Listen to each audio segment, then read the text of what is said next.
Hey, I'm Brian Van, SportBikeTrackHere.com, and today we're going to break down the Scorpion ST1400 EVO full face helmet.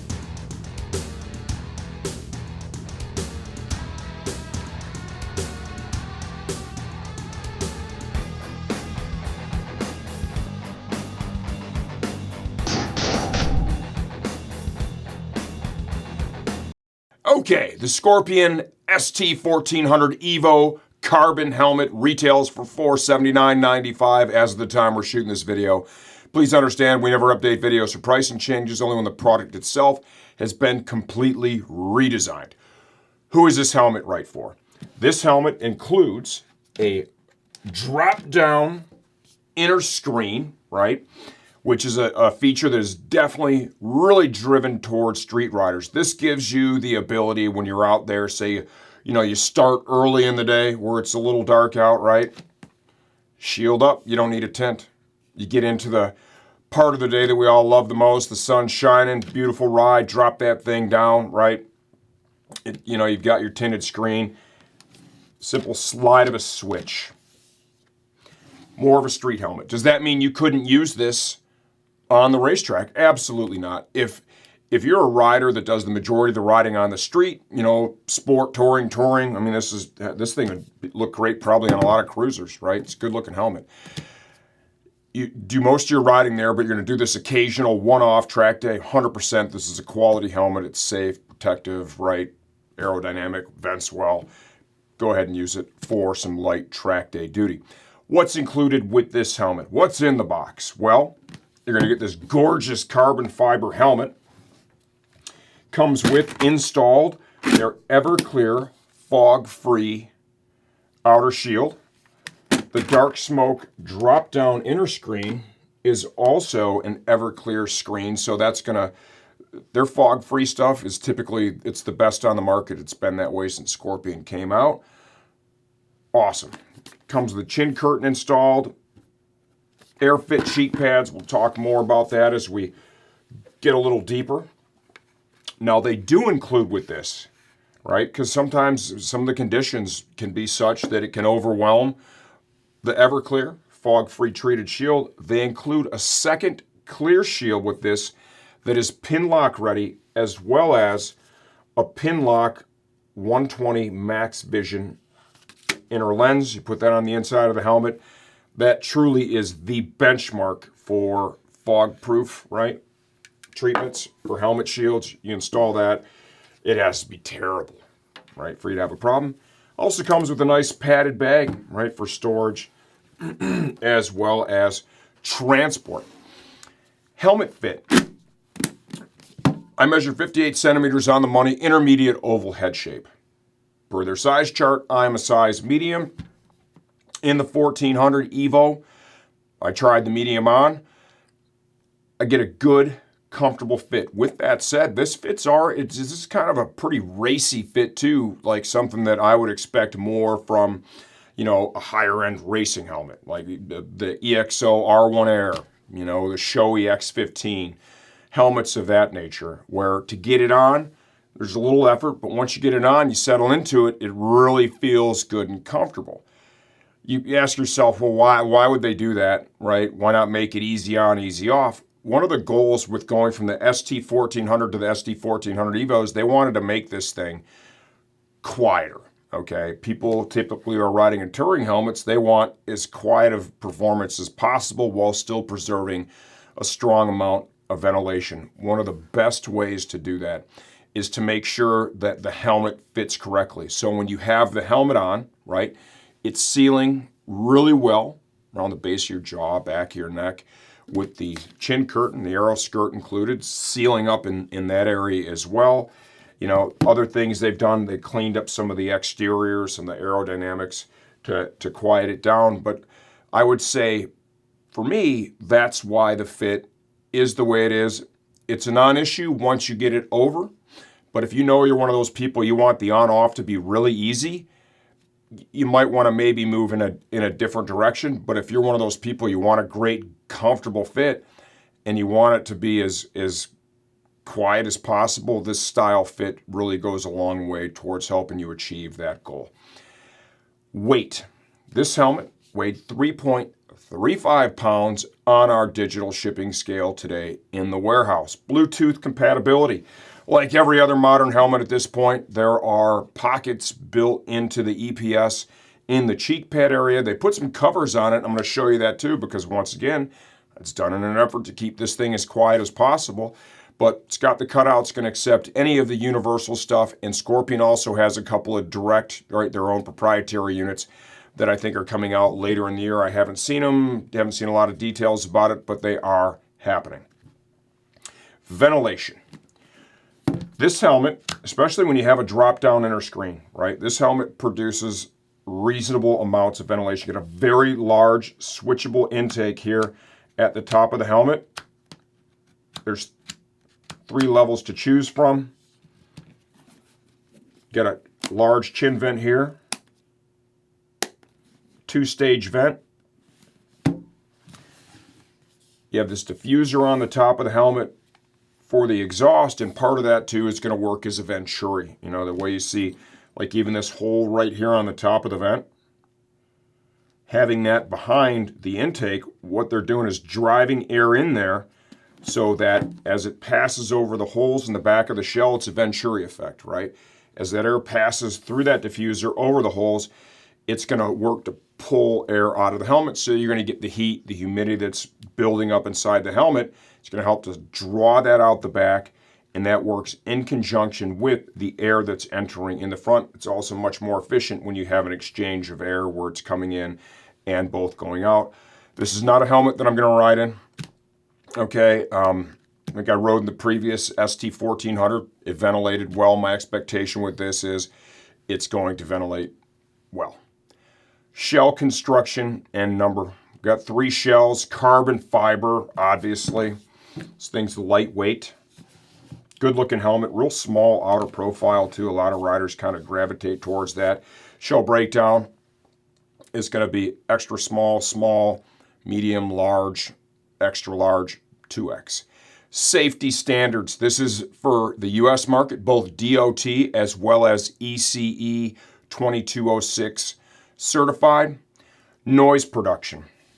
It's not something I'm going to ride in. Hopefully we can get some other riders, give us some feedback as time goes on. What I can tell you is, like, even taking this apart and looking at it from the inside out, you could see they took some steps to quiet this thing down. My expectation is for the amount of ventilation it's got, it's going to be very reasonable in terms of noise. Glasses compatibility. Scorpion does a solid job, maybe the best job with glasses compatibility. They slide in. Most importantly, when they're in, they rest on the bridge of your nose. They feel good and comfortable inside. They're easy out. If you wear glasses when you ride, Scorpion is probably one of the best options on the market. Shield change. This one's easy, man. I mean, this is, you got a centrally located shield lock, which is something that I really like because it pulls down on it much more even. You're going to get a better seal. That helps to reduce noise. Also helps to keep water out if you get caught in the rain.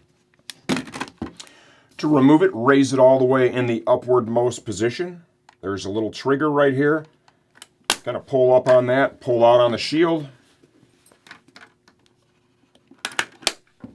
Like so. Reinstallation, also pretty easy. Kind of get it in that upwardmost position. Put a little pressure on it right here at the pivot. Rock it around a little bit. And this thing just kind of, it almost jumps right back in there. Before you go out and ride, always actuate the shield a couple of times just to make sure you have all the little clips and tabs in the right places. If there's an issue, you're going to know about it the first time that you move the shield up and down. You don't want to find out about that while you're out on the road. Let's go ahead and pull that back off, and we'll give you a look from the inside out. I will say too, the action here on the drop-down inner screen, I think they did a good job with that, man. That's pretty smooth. Emergency release cheek pads as well as air fit cheek pads to really dial in the fit in the cheek pad area. There's an air bladder. I'll show you as I remove the chin curtain. To remove this, grab the fabric as close to the edge of the shell as possible, pull out, and then kind of just rotate it around This one's in there pretty tight. Give you a look at that. Airfit cheek pads. This little bladder right here. Pump that bad boy up. We'll show you the bladders behind the actual cheek pad itself. The release is right there on a spring-loaded metal button. Emergency release cheek pads. If you happen to have a wreck and you're laying there and the EMTs, want to get the helmet off without having to really wrench on your neck, they just reach in there. It'll rip the cheek pad right out of the helmet, right? It's a safety feature. We're seeing that built into almost every helmet at this point. For nighttime riding, we've got a little reflective piping built in there. The lights hit that. It's going to pop. A little extra visibility. Double D-ring retention system. That's the gold standard. I mean, it's some of the helmets, the Europeans especially like those little quick micro adjuster things. The D-rings, in my opinion, are better, right? A little less convenient up front, but are better in the long term because they never come undone. To remove the cheek pads, we've got 3 snaps. You got one at the back, one above the ear, and then one at the front by the chin bar. To release those, slide your fingers in between the backing of the cheek pad and the EPS of the helmet. You'll hear the snaps all disengage. Get your helmet strap out of the way. Come back here. It actually has a little Velcro patch right here in the back. Release that, kind of grab it, and just pull it right out. There is cheek pad, good quality. Scorpion does a great job. The interior feels really nice against your skin. Mirror image on the other side, of course.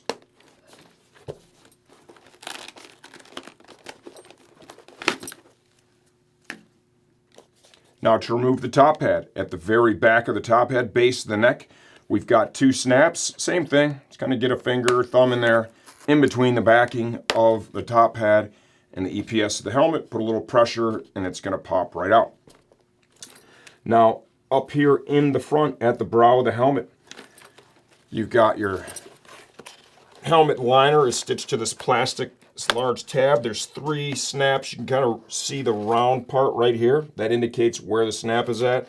Slide your finger in there behind the backing of the top liner and the EPS of the helmet. A little bit of pressure. It's going to pop itself right out. Let's give you a quick look at that. Once again, good quality. Now we're inside the helmet.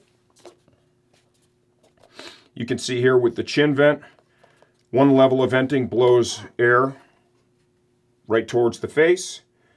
The other is going to force air up here onto the breath deflector that works in conjunction with either the pin lock or the Everclear fog-free shield to help reduce the possibility of any fog forming on the shield. Can you see that right there, Clark? The bladder for the inflatable cheek pads. Yep. Inside the helmet, you can see the EPS is channeled out. That serves a couple of different purposes. One, it really encourages that airflow front to back. And 2, kind of acts like a shock absorber, crumple zone in the event of an impact. You have a fall, those things kind of collapse against each other to manage the impact and help protect the rider in the event of a crash. Bluetooth compatibility. Let's see if I can get one of these little covers out. They put some nice little covers in here that have fabric on the back side. All right, so you've got foam and the fabric. Little plastic piece here, it locks in. Let's see if I can be able to get that. Standard stuff, that's what you see on just about everything now in terms of the size and shape of the pocket. It feels deep, it's going to accept any of the common stuff out there on the market, right? Pretty much everybody who's riding on the street at this point is using that stuff while they're out there. Quite possibly a little bit dark in there. I don't know if you can see the holes or not. For the ventilation, they're large. Something I noticed too that I thought was kind of interesting that you don't always see is where the safety strap goes in through the EPS, right? And it attaches to the helmet on the other side, right? Usually with a rivet. and then it's gone over with the carbon. They actually have like a gasket, like a foam gasket that's sealing off the hole where the chin straps pass through the EPS. That is absolutely going to be done in an effort just to try and keep this thing as quiet as possible for your street/touring riders. All in all, what do I think? Well, we've just done a whole pile of new Scorpion helmet videos. If you watch all of our old stuff, been doing this for a long time now. I've owned and ridden in a ton of Scorpion product myself. They do a great job, right? I think this is, if you're looking for that high-end style, carbon fiber, right, drop-down inner screen, fog-free performance with kind of a racy fit, I think the ST1400 EVO is going to provide both good value and solid performance.